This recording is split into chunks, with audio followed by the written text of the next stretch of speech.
When we moved to this house about 12 years ago, my wife and I were owning a green building supply store, and so it just created a wonderful opportunity to build something to our liking.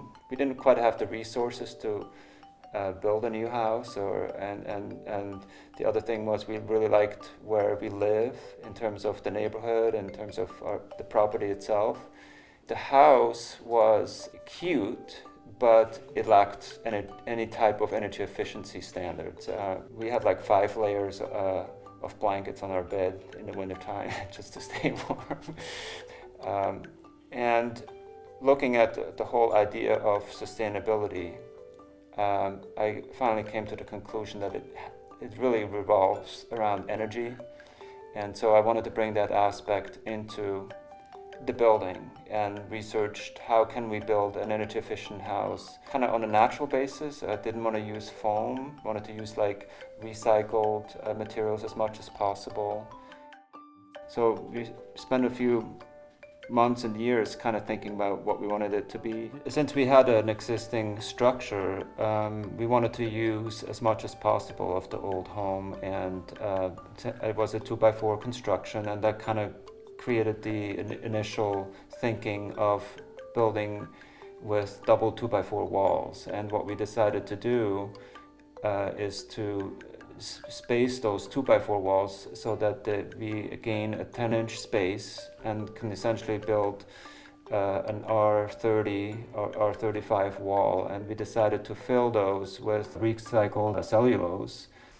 Yeah, so over here you can see the cellulose that's been blown in.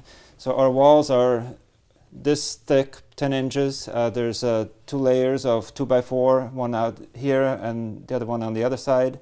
And there's a 3-inch clear gap where we have a total of 10 inches of insulation. It's actually wet blown. There's some starch added to the cellulose, and once it dries, it's stabilized. It doesn't shrink or settle. In the ceiling, we used the recycled cotton insulation. All around the building, essentially, we had high insulation. We used about half of a typical household, and we were able to bring that down to about 10% of a typical household. So our energy bill right now is about $250 a year.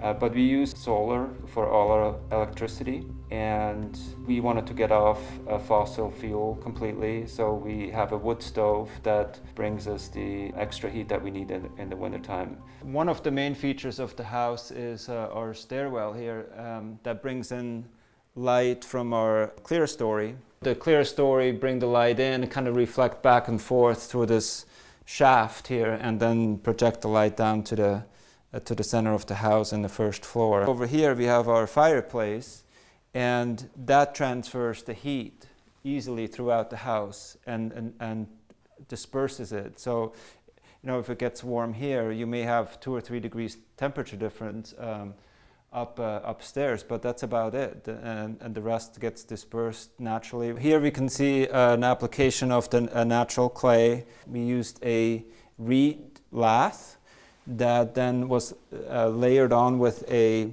natural plaster made of clay and silt, and so that created the base for the veneer plaster at the end here. And what the natural plaster does is it absorbs humidity from the environment and absorbs it and then re-releases it, and that way you just kind of get more of a balanced humidity level inside the building. Houses use about 20% of the energy consumption overall in our society, and so if we have a green home or an energy efficient home, we haven't addressed everything, but we have addressed a substantial part. And home is where we go to in the end when everything is said and done after work, or it's our base, and that's why I think the home is very important to start with.